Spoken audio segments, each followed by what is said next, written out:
Thank you for joining me for another 5 good minutes with the Word. I'm Barry Bryson, and we're continuing our study of Second Timothy and Second Peter, the last letters that Paul and then Peter, respectively, wrote before their execution in Rome in the mid 60s AD during the persecution of Nero, that first state sponsored wave of persecution against Christians. And I thought it would be interesting just to look at both letters in this light, thinking about the historical context, what was going on, and seeing what these men had to say, um, as they are men about to die, and they know they are. What did they have to say? Second Timothy is a personal letter, and it's a letter to Paul's own son. And we talked a bit about how close they were, and how much they loved each other. And that comes through in every verse of First and Second Timothy. We talked also about the difficult situation Timothy is in. We know from reading First Timothy and from reading Ephesians um, that that the work at Ephesus was not an easy work. And it wasn't because of a great deal of just outright sinfulness and promiscuity and suing each other and making a mockery of the worship service, all those things that were going on at Corinth. What you have is seemingly a congregation full of men who all think they're the smartest guy in the room, and people who are losing focus, and you get from both First and Second Timothy that they treat Timothy like he's a junior partner in everything, like, because he's a young man, and they don't listen to him. They don't listen to what he has to say because of his youth, and all that comes through in First and Second Timothy. We also talked yesterday about the shift in role. Timothy has never been a local minister before. He's been a missionary, and he's been with Paul there all the way, telling him what to do and giving him assignments. And now he's standing on his own 2 feet, and he's had to change roles. And there's a difference between being a missionary. They have their own challenges. It's dangerous to be a missionary. It's lonely to be a missionary. But being a local minister, you're always on call. It's just knuckle busting work, even when things are going well, because you care and because you're there to serve everybody in the family. And so there's that going on as well. And then on top of that, there's the persecution and what's happening to Christians in Rome. And of course, we know from history and also from the New Testament that in the province of Asia, the Roman province of Asia, which is in present day Turkey, in the first century and beyond, some of the most intense persecution that the church faced, they faced there. And um, and so that is all going on as well. When Paul writes First Timothy, he's worried.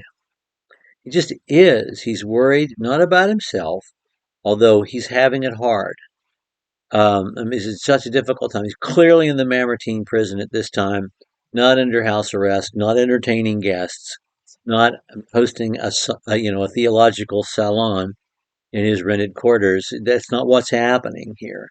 He's in actual jail, and he's about to be executed, and he's cold, and he's alone, and he needs Timothy there.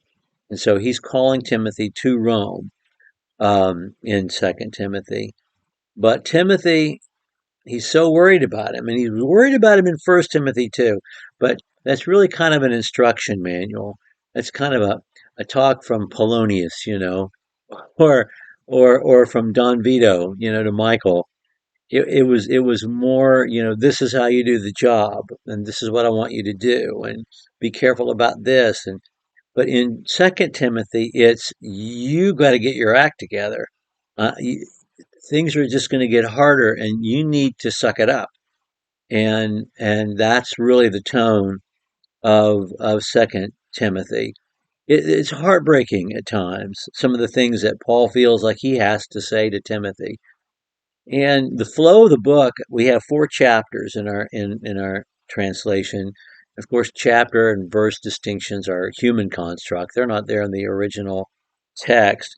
But the chapter divisions are pretty spot on. In the first chapter, the Apostle Paul, in this, it's just so beautifully put together and so melancholy and so brave.